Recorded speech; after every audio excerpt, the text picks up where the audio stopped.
प्रधानमन्त्री देउवाद्वारा महन्त ठाकुर नेतृत्वको लोकसभालाई सरकारमा ल्याउने गृह कार्य सुरु, गठबन्धन भत्काउने शक्ति सक्रिय भएको बालुवाटारको बुझाइ। इम्बोस्ड नम्बर प्लेट साउन 1बाट अनिवार्य गर्ने निर्णयबाट यातायात विभाग पछि हट्यो। गत मङ्सिर 1 पछि खरिद गरेका नयाँ र फागुन 1 पछि नामसारी भएका पुराना सवारीले भने इम्बोस्ड लिनै पर्ने। व्यापारिक प्रयोजनका लागि जथाभावी रूपमा गरिँदै आएको खेतीयोग्य जग्गाको कित्ताकाटमा कडाई, आवासीय क्षेत्रमा 4 आना भन्दा कम क्षेत्रफल हुने गरी टुक्र्याउन नपाइने। कोभिड-19ले प्रभावित विश्व अर्थतन्त्र, रुस युक्रेन युद्धले थप प्रभावित युरोप र पूर्वी एसियाका मुलुकमा गम्भीर मन्दी आइसकेको विश्व बैंकको भनाई। र आइसिसी विश्वकप क्रिकेट लिग 2 का खेल अमेरिकामा आज सुरु हुँदै पहिलो खेलमा अमेरिका र ओमन भिड्ने। नमस्कार, कान्तिपुर डायरीका साथमा साथी रमेश र म दिवा। अब समाचार विस्तारमा। प्रधानमन्त्री शेरबहादुर देउवाले संसदमा 13 सिट रहेको महन्त ठाकुर नेतृत्वको लोकतान्त्रिक समाजवादी पार्टी लोसपालाई पनि सत्ता गठबन्धनमा जोड्ने गृह कार्य थाल्नु भएको छ। एमाले अध्यक्ष केपी ओलीले संघ र प्रदेश निर्वाचनमा लोसपासँग सहकार्यको प्रस्ताव अघि सारेपछि देउवाले पनि सक्रियता बढाउनु भएको हो। लोसपा नेता राजेन्द्र महतोले भन्नुभयो, गठबन्धन गर्ने प्रस्ताव ओली र देउवा दुवै पक्षबाट आएको छ। पहिला ओलीजीबाट आयो, पछि देउवाजीले पनि मिलेर जाउँ भन्नुभएको छ। अबको निर्वाचनमा एउटा गठबन्धनमा जानुपर्छ भन्नेमा हामी छौँ।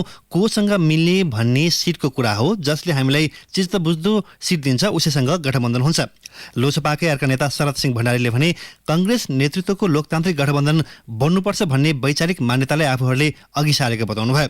उहाँले भन्नुभयो, कांग्रेस र कम्युनिस्ट बीचको अहिले भएका गठबन्धनले राजनीतिक स्थिरता दिँदैन। वैचारिक मान्यता सहितको गठबन्धन भयो भने मात्रै राजनीति विकृति र विचरण मुक्त बन्छ, सरकारले स्थिरता पाउँछ। अहिले वामपन्थी एकताको कुरा समेत उठेका बेला हामीले प्रधानमन्त्रीलाई यिनै कुरा सम्झाएका छौँ। प्रधानमन्त्री निकट एक नेताले भने, प्रधानमन्त्रीको अर्जुन दृष्टि यही गठबन्धनलाई अघि बढाउनुपर्छ भन्नेमा छ। गठबन्धन भत्काउने शक्ति भित्रै लागिरहेको सूचना प्रधानमन्त्रीकोमा नआउने कुरै भएन। भोलिका दिनमा जे पनि हुनसक्छ भने ठानेर प्रधानमन्त्रीले लोसपालाई पनि विश्वासमा लिने रणनीति बनाउनु भएको छ। देउवाले सरकारमा सहभागी गराउनेदेखि चुनावमा गठबन्धन गर्नेसम्मको विश्वास लोसपाका नेताहरूलाई दिनुभएको छ। पटक पटकका संवादपछि लोसपा अध्यक्ष ठाकुर नेतृत्वको टोलीले हिजो प्रधानमन्त्री देउवालाई भेटेर 11 बुँदे माग बुझाएको छ। बालुवाटार स्रोतले भन्यो, सरकारमा आउने पृष्ठभूमिका लागि नै मागपत्र बुझाएको हो। संघ र प्रदेशको निर्वाचनसम्मै लोसपालाई विश्वासमा लिनुपर्छ भन्नेमा प्रधानमन्त्री हुनुहुन्छ। प्रधानमन्त्री देउवाले तत्काल सरकारमा ल्याउने चाहना राखे पनि लोसपालाई कसरी सहभागी गराउने भन्ने ढाँचामा टुङ्गो लागेको छैन। लोसपा सरकारमा आउने अवस्थामा 2वटा मन्त्रालय दिन सकिने सोच कांग्रेसको भएको एक नेताले बताए। हाल रक्षा मन्त्रालय मात्र रिक्त छ। रक्षा अन्य दललाई दिन प्रधानमन्त्री इच्छुक हुनुहुन्न। कांग्रेस उपसभापति पूर्णबहादुर खड्काले भने, लोसपालाई सरकारमा ल्याउने बारे कुराकानी नभएको दावी गर्नुभयो। उहाँले भन्नुभयो, विभिन्न समयमा उहाँले माग उठाउँदै आउनु भएको छ। मंगलबार पनि आफ्ना माग बुझाउनु भएको हो। तिनै विषयमा मात्र छलफल भएको हो। लोसपा नेता महतो सरकारका विषयमा औपचारिक प्रस्ताव आएमा सोच्न सकिने बताउनुहुन्छ। कान्तिपुर डायरीमा अब कान्तिपुर सविस्तारको पालो। कान्तिपुर सविस्तार। इम्बोस्ड नम्बरको योजना ल्याएको 6 वर्षमा जम्मा 25,000 प्लेट वितरण गरेको यातायात व्यवस्था विभागले आगामी 16 महिनाभित्र 24,75,000 प्लेट अनिवार्य लिन सवारी धनीलाई निर्देशन जारी गरेको छ। यो त्यही विभाग हो जसले स्मार्ट लाइसेन्स पाउन योग्य 1,25,000लाई लाइनमा राखेको छ। लाइसेन्सका लागि लिखित परीक्षा तथा ट्रायल पास गरिसकेका सेवाग्राहीलाई विभागले पालोमा राखिरहेको हो। सेवाग्राहीलाई छिटो छरितो रूपमा लाइसेन्स वितरण गर्न नसकिरहेको भौतिक पूर्वाधार तथा यातायात मन्त्रालय तथा यातायात व्यवस्था विभाग यति बेला सवारी साधनमा इम्बोस्ड नम्बर प्लेट अनिवार्य लागू गर्नुपर्ने भन्दै पुनः विवादमा तानिएको हो।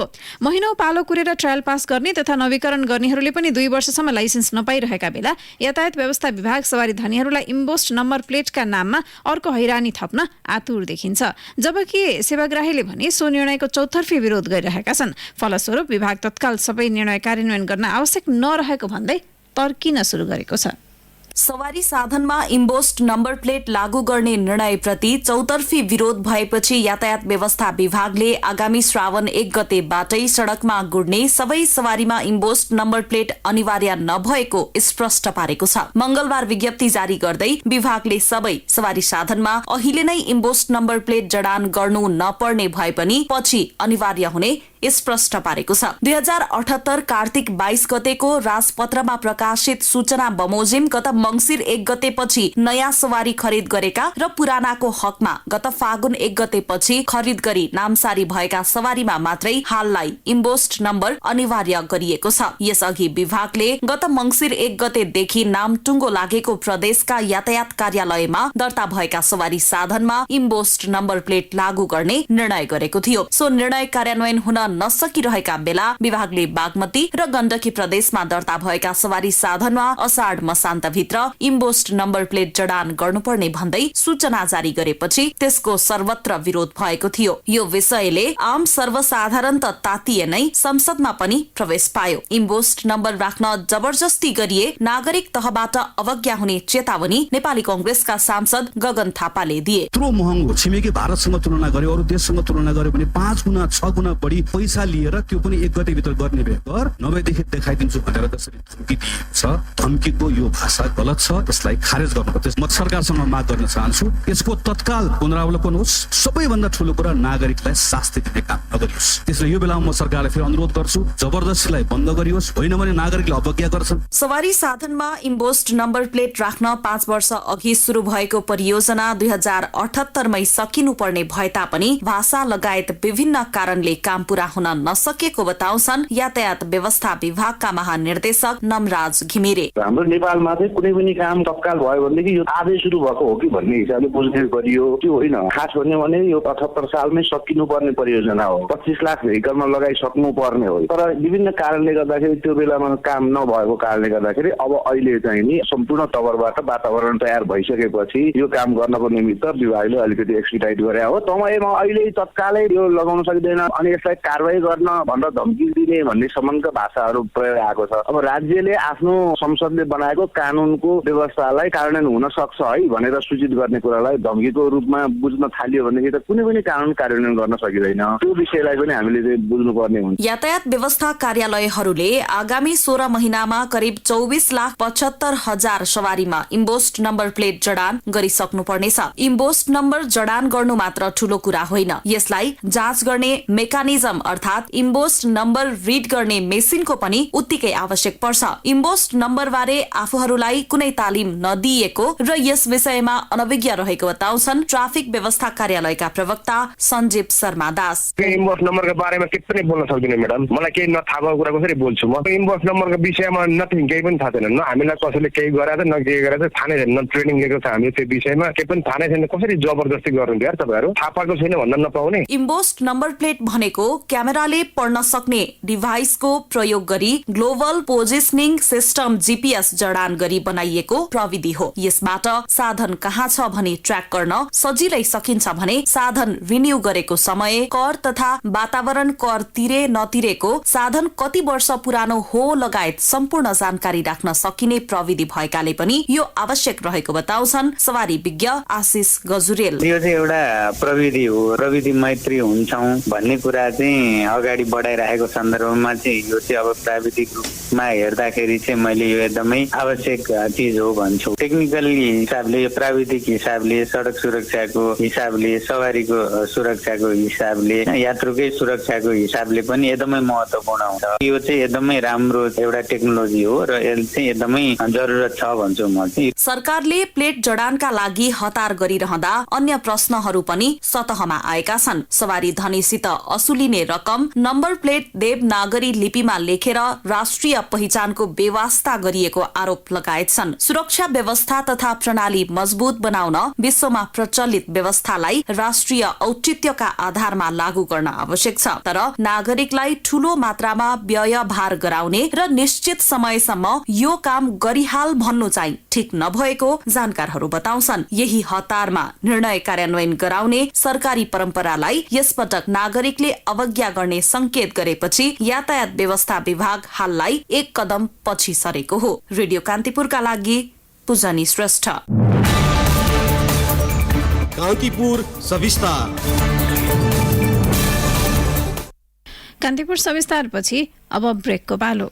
ब्रेकपछि कान्तिपुर डायरीमा अब बाँकी प्रसङ्ग। संघीय राजधानी काठमाडौँ महानगरमा बल्ल हिजोदेखि फोहोर उठ्न थालेको छ। उपत्यका बाहिरका अन्य 4 महानगरको व्यवस्थापन पनि दीर्घकालीन रूपमा योजनाबद्ध छैन। काठमाडौँको तुलनामा चितवनको भरतपुर, मोरङको विराटनगर, पर्साको वीरगञ्ज र कास्कीको पोखरामा फोहोर सडक र घरमा थुप्रिँदैन, तर उचित प्रयोग पनि छैन। चितवन राष्ट्रिय निकुञ्ज हुँदै बग्ने नारायणी नदीलाई पवित्र मानेर नित्य नुहाउने र पूजा गर्नेहरू पनि उत्तिकै छन्, तर महानगरबाट दैनिक निस्कने फोहोर नारायणी किनार लागेर पुर्ने गरिएको छ। नारायणी पुल पारी गैंडाकोटबाट नदी किनारतर्फ 2 किलोमिटर पश्चिम पुगेपछि तटबन्ध जस्तो देखिन्छ। यो तटबन्ध नभएर महानगरको फोहोरको थुप्रो हो। बस्तीबाट निकै पर भएका कारण त्यहाँ फोहोर लगेर फाल्दा विरोध छैन। हिउँदसम्म फोहोर मिल्काउन पाइन्छ, तर बर्खामा भेल बढेर ट्र्याक्टरले मझुवासम्म जाने बाटो पाउँदैन अनि महानगरलाई फोहोर व्यवस्थापनको समस्या आइलाग्छ। महानगरका वातावरण तथा हरियाली प्रवर्धन र सरसफाई व्यवस्थापन शाखा प्रमुख इन्जिनियर विराट घिमिरेले दैनिक 75 टनभन्दा बढी फोहोर नदी किनारमा पुर्ने गरिएको बताउनुभयो।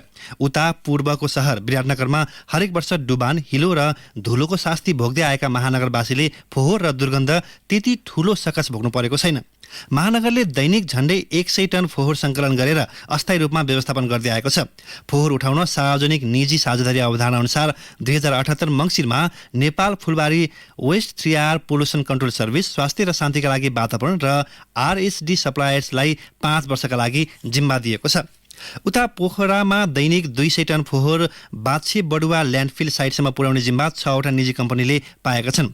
ओडा बाँडेर नेपाल पब्लिक हेल्थ इन्भाइरोमेन्ट प्रणाली, वातावरणीय सुन्दर नेपाल प्रणाली, भद्रकाली वेस्ट म्यानेजमेन्ट प्रणाली, प्रगति संसार नेपाल प्रणाली, वेस्ट म्यानेजमेन्ट प्रणाली र पोखरा फोहोर मैला व्यवस्थापन प्रणालीले घरबाट फोहोर उठाउँछन्।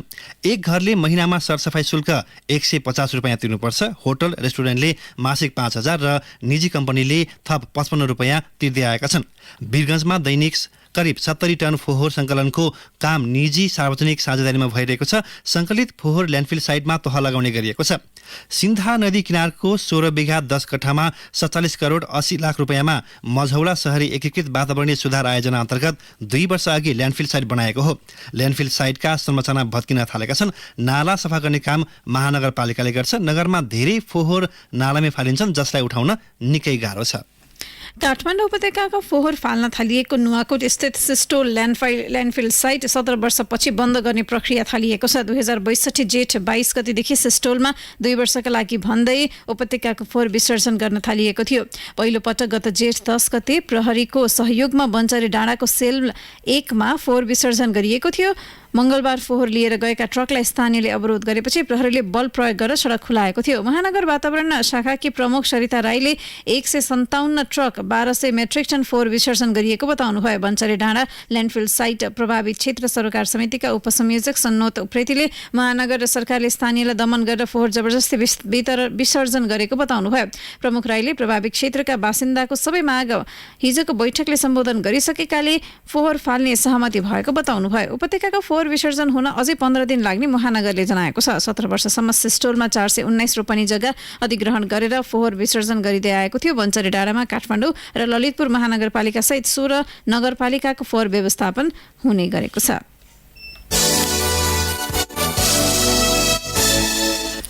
सामुदायिक विद्यालयको पुस्तक उत्पादन र बिक्री वितरणको जिम्मेवारी लिएको जनक शिक्षा सामग्री केन्द्रको केन्द्रीय डिपो भक्तपुर सानोठीमीमै पाठ्यपुस्तकको अभाव देखिएको छ। केन्द्रीय डिपो सहित सबै प्रदेशका 9वटै डिपोमा माग अनुसार पुस्तक पुग्न सकेको छैन। सबैभन्दा बढी अभाव कक्षा 5, 6 र 8 का पुस्तकको छ। नेपाल पुस्तक तथा स्टेसनरी व्यवसायी महासङ्घका जनक शिक्षा प्रतिनिधि नारायण श्रेष्ठले कुनै पनि जिल्लामा यी कक्षाको पूरा सेट पुस्तक पुग्न नसकेको बताउनुभयो। जनक शिक्षाका प्रबन्ध निर्देशक अनिल कुमार झाले गत साता 35 लाख पुस्तक मात्र छाप्न बाँकी रहेको दावी गर्नुभएको थियो, तर महासङ्घले अझै 70 लाख भन्दा बढी थान पुस्तक छाप्न बाँकी रहेको बताएको छ। महासङ्घलाई 7 प्रदेशका प्रतिनिधिले कक्षा 4 देखि 10 को पूरा सेट पाउन नसकेको रिपोर्टिङ गरेका छन्। कक्षा 5, 6 र 8 को एक थान पुस्तक नरहेको उनीहरूको भनाइ छ। शिक्षा सचिव यादव प्रसाद कोइरालाले भने पुस्तक अभावबारे मन्त्रालयलाई कुनै जानकारी नभएको प्रतिक्रिया दिनुभयो। उहाँले भन्नुभयो, केही थान छाप्न बाँकी रहेको जानकारी पाएको हो। पहिले दुर्गममा बाँडेर सुगममा छाप्दै बाँड्ने भनिएको छ। अहिलेसम्म कुनै पनि पनि पालिका विद्यालयले पुस्तक नपाएको गुनासो गरेका छैनन्। रामेछापमा कक्षा 6 को नेपाली र सामाजिक मात्रै पुगेको छ, त्यही पनि माग अनुसार पाउन नसकेको त्यहाँका एक विक्रेताले बताएका छन्। गण्डकी प्रदेशका जिल्लामा पनि पुस्तकको उपलब्धतामा बागमतीमा जस्तै भयावह देखिएको त्यहाँका विक्रेताले बताएका छन्। लमजुङ र गोर्खाले पोखराबाट पुस्तक पाउन नसकेको केन्द्रीय डिपोबाट ढुवानी गरेका छन्। सुदूरपश्चिम प्रदेशका लागि 4000 थान पुस्तक माग गर्दा 400 थान मात्रै उपलब्ध गराएको धनगढीका एक विक्रेताले महासंघलाई जानकारी गराएका छन्।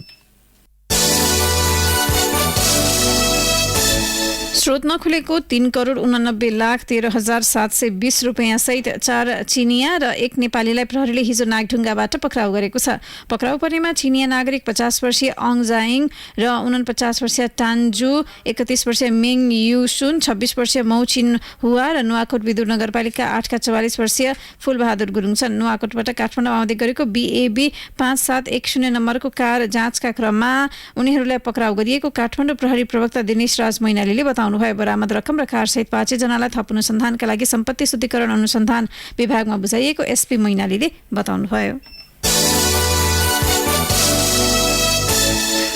एकजनाको ज्यान जाने गरी सोमबार बर्दियाको मधुवनमा भएको गोलीकाण्डको छानबिन गर्न गृह मन्त्रालयले 5 सदस्यीय छानबिन समिति बनाएको छ। गृहका सहसचिव हरि घिमिरेले को संयोजकत्वमा समिति बनाएको गृहमन्त्री बालकृष्ण खानले हिजो संसदमा जानकारी गराउनुभयो। समितिमा राष्ट्रिय निकुञ्ज तथा वन्यजन्तु संरक्षण विभागका उपमहानिर्देशक वेद कुमार ढकाल, नेपाल प्रहरीका उपरीक्षक कृष्ण कोइराला, राष्ट्रिय अनुसन्धान विभागका अनुसन्धान निर्देशक विकास पाण्डे र गृहका उपसचिव ध्रुव खड्का सदस्य छन्। समितिलाई काम सुरु गरेको मितिले 7 दिनभित्र घटनाका सम्बन्धमा स्थलगत अध्ययनसहित छानबिन गरी प्रतिवेदन पेश गर्न कार्यादेश दिएको छ। उहाँले भन्नुभयो, कुन अवस्थामा गोली चल्यो र गोली चलाउने आदेश कसले दियो भन्ने यथार्थ सत्य तथ्य विवरणपछि आवश्यक कारबाही हुनेछ। उहाँले नागरिकले गर्ने अवरोध तथा भिडमा गोली चलाउने सरकारको आदेश नभएको बताउनुभयो। समस्याग्रस्त बाघलाई नियन्त्रण लिनुपर्ने माग गर्दै स्थानीय सडक प्रदर्शनमा उत्रिएपछि सोमबार प्रहरीले गोली चलाउँदा मधुवन 2 की 18 वर्षीय नबिना चौधरीको मृत्यु भएको थियो। काखी मुनि गोली लागेका राकेश चौधरीको उपचार भइरहेको छ। बाजुराको बुढीगंगा नगरपालिकामा भएको स्थानीय तहको निर्वाचनमा प्रहरी प्रशासनको दुरुपयोग गरेको भन्दै एमाले सांसद लालबहादुर थापाले गृहमन्त्री बालकृष्ण खाँड, प्रमुख निर्वाचन आयुक्त दिनेश कुमार थपलिया र आयुक्तहरू ईश्वर प्रसाद पौडेल र रामप्रसाद भण्डारीको राजीनामा माग्नु भएको छ। उहाँले गृह सचिव सुरक्षा निकायका जिल्लाका नेतृत्वलाई पनि कारबाहीको माग गर्नुभएको छ। प्रतिनिधि सभाको हिजोको बैठकमा धारणा राख्दै बाजुराका सांसद थापाले सत्ता पक्षले चुनावमा धाँधली गरेको र त्यसमा निर्वाचन आयोगको नेतृत्वले समेत साथ दिएको आरोप लगाउनुभयो। गठबन्धन सरकारको जाल, जेल, षड्यन्त्र र गैरकानुनी रूपमा योजनाबद्ध ढङ्गले वडा नम्बर 2, 3, 5 र 9 मतदान केन्द्रबाट दिउँसो 4:30 बजे प्रहरी फिर्ता बोलाइनु, 6:40 बजे निर्वाचन अधिकृतले पत्रचार गर्नु, बेलुका 7:20 बजे जिल्ला सुरक्षा समितिको बैठक बसी सो समितिलाई नभएको अधिकार प्रयोग गरी उक्त वडाहरूको निर्वाचन रद्द गर्ने र पुनर्निर्वाचनको माग गर्ने निर्णय गर्नु आदि घृणित कार्य कानुन विपरीत छन्। यसले कानुनी तथा लोकतान्त्रिक मूल्य मान्यताको उपहास गरिएको छ। यस घृणित तथा कानुन विपरीत कार्यमा संलग्न गृहमन्त्रीको राजीनामा, गृह सचिव, आइजिपी, सिडिओ र डिएसपीलाई हदैसम्मको कानुनी कारबाहीको माग गर्दछु। सभामुख महोदय, उक्त स्थानीय तहको निर्वाचनका सन्दर्भमा माननीय निर्वाचन आयुक्त सगुन शमशेर जबराको संयोजकत्वमा 2 सदस्यीय छानबिन समितिको प्रतिवेदन विपरीत, राजनीतिक जालजेल, षड्यन्त्र एवं प्रचलित कानुन विपरीत जेठ 12 गते प्रमुख निर्वाचन आयुक्त दिनेश कुमार थपलिया, आयुक्तहरू रामप्रसाद भण्डारी र ईश्वरी प्रसाद पौडेलले बहुमतका आधारमा पुनः मतदानको निर्णय गरी जनताको अभिमतमाथि अन्याय गरेकाले प्रमुख निर्वाचन आयुक्त दिनेश कुमार थपलिया लगायत 2 जना आयुक्तहरूको सभामुख मार्फत राजीनामाको माग गर्दछु।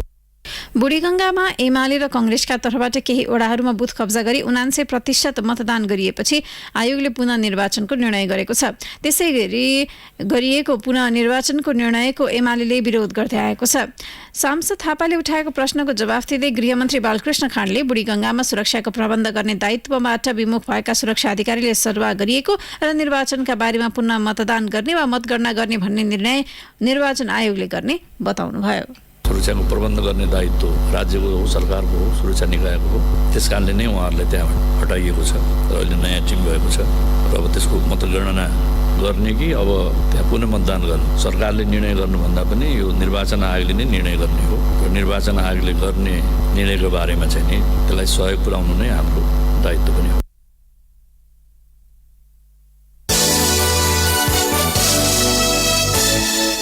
प्रमुख प्रतिपक्षी दल नेकपा एमाले प्रधान न्यायाधीश चोलेन्द्र शमशेर जबरा विरुद्धको महाभियोग प्रस्ताव सिफारिस समितिमा पठाउन माग गरेको छ। कार्यव्यवस्था परामर्श समितिको हिजो बसेको बैठकमा सांसदहरूले महाभियोग प्रस्ताव सिफारिस समितिमा पठाउन माग गरेका हुन्। एमाले संयोजक शान्ता चौधरी र सांसद खगराज अधिकारीले प्रधान न्यायाधीश विरुद्धको महाभियोग प्रस्ताव सिफारिस समितिमा पठाउन किन समय लागेको भन्दै प्रश्न गर्नुभएको थियो। प्रतिपक्षीले महाभियोग प्रस्ताव सिफारिस समितिमा ल्याएर छिटो टुङ्गोमा पुर्याउनु पर्ने माग गरेको हो। प्रधान न्यायाधीश जबरा विरुद्ध गत फागुन 1 गते सत्तारूढ कांग्रेस, माओवादी केन्द्र र एकीकृत समाजवादीका सांसदले महाभियोग प्रस्ताव संघीय संसद सचिवालयमा दर्ता गराएका थिए। प्रधान न्यायाधीश विरुद्ध महाभियोग आएपछि प्रतिनिधि सभाले फागुन तेस्रो साता महाभियोग सिफारिस समिति गठन गरेको थियो। समितिमा सत्तापक्ष र प्रतिपक्षी दुवैका सांसदहरू छन्। समितिको अहिलेसम्म एउटा मात्रै बैठक बसेको छ। जबरा भने निलम्बनमा छन्। उनीमाथि लागेका आरोपको छानबिन भएको छैन।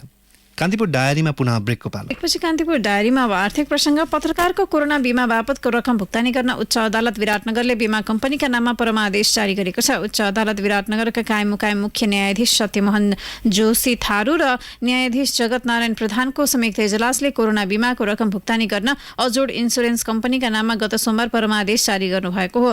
नेपाल पत्रकार महासंघ मोरङ शाखाले आफ्ना सदस्यहरूको कोरोना बिमा बापतको रकम भुक्तानीका लागि परमादेश माग गर्दै 2078 भदौ 21मा उच्चमा रिट दायर गरेको थियो। निवेदनको पक्षमा परमादेश भएको अदालतका सूचना अधिकारी ओमराज सुवेदीले बताउनुभयो। यसैबीच चौतर्फी दबाव बढ्न थालेपछि कोरोना बिमा बापतको रकम सरकारले तिर्नुपर्ने रकम जुटाउनका लागि अर्थ मन्त्रालयले एक समिति गठन गरेको छ। बिमा समितिका अध्यक्ष सूर्यप्रसाद सेलवाल सहितको टोलीसँगको भेटमा अर्थ सचिव मधु मरासिनीले सो जानकारी दिनुभयो। अर्थ मन्त्रालय अन्तर्गतको वित्तीय क्षेत्र व्यवस्थापन महाशाखा प्रमुख रमेश केसीले संयोजक गरेको समितिमा राजस्व महाशाखा प्रमुख भूपाल बराल र बजेट महाशाखा प्रमुख चक्रबहादुर बुढा सदस्य हुनुहुन्छ।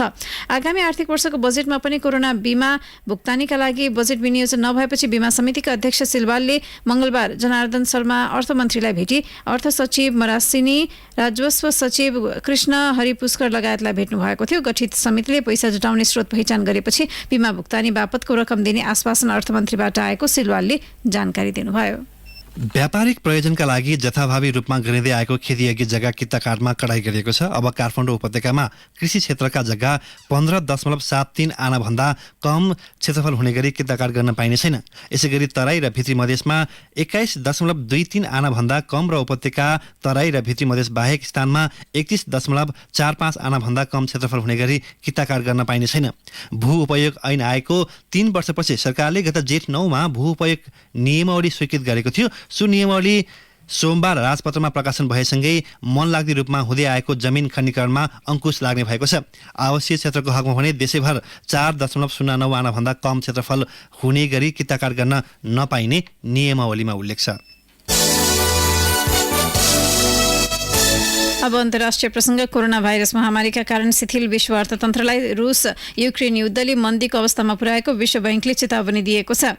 युरोप तथा पूर्वी एसियाका कम विकसित मुलुकहरूमा गम्भीर मन्दी आइसकेको विश्व बैंकले उल्लेख गरेको छ, जसका कारण मूल्य वृद्धि उच्च भएको छ। विश्वभर ऊर्जा र खाद्यान्नको मूल्य अत्यधिक बढेको विश्व बैंकले उल्लेख गरेको छ। युक्रेन युद्ध र चीनको लकडाउनले विश्वका आपूर्ति श्रृङ्खलामा प्रभाव पार्दा कैयौँ मुलुकले आर्थिक मन्दीको सामना गर्न नसकिरहेको विश्व बैंकले उल्लेख गरेको छ।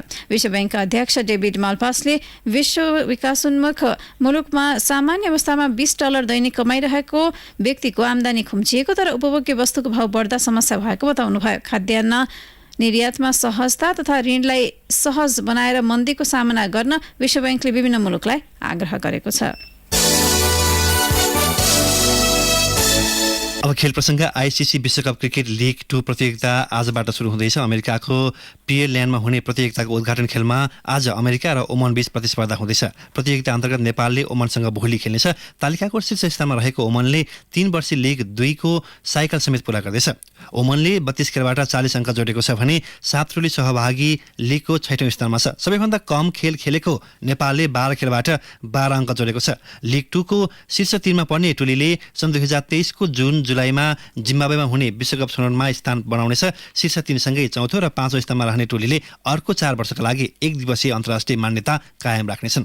कोभिड-19 का कारण खेल तालिका प्रभावित भएकाले नेपालले अब फेब्रुअरीसम्म 24 खेल खेलिसक्नु पर्नेछ। अन्यथा तबसम्म भएका खेलका आधारमा आइसिसीले विजयी प्रतिशतका आधारमा लिग 2 को स्थान तय गर्नेछ। अब मौसम सम्बन्धी जानकारी। मुलुकका अधिकांश स्थानमा आज आंशिक बदली रहे सुदूरपश्चिम बाहेकका प्रदेशमा मध्यम वर्षाको सम्भावना रहेको जल तथा मौसम विज्ञान विभागले जनाएको छ। केही बेर अघि 19 डिग्री सेल्सियस मापन गरिएको काठमाडौँ उपत्यकाको अधिकतम तापक्रम आज 27 डिग्री सेल्सियस पुग्ने विभागको अनुमान छ। सूर्योदय बिहान 5:08 भयो भने सूर्यास्त भरे साँझ 6:58 हुनेछ।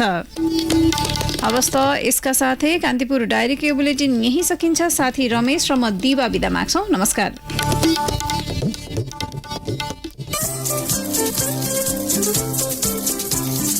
आज छिटो आउँछु भन्थ्यौ किन आयो ढिलो, तिम्रो लागि लिन गएको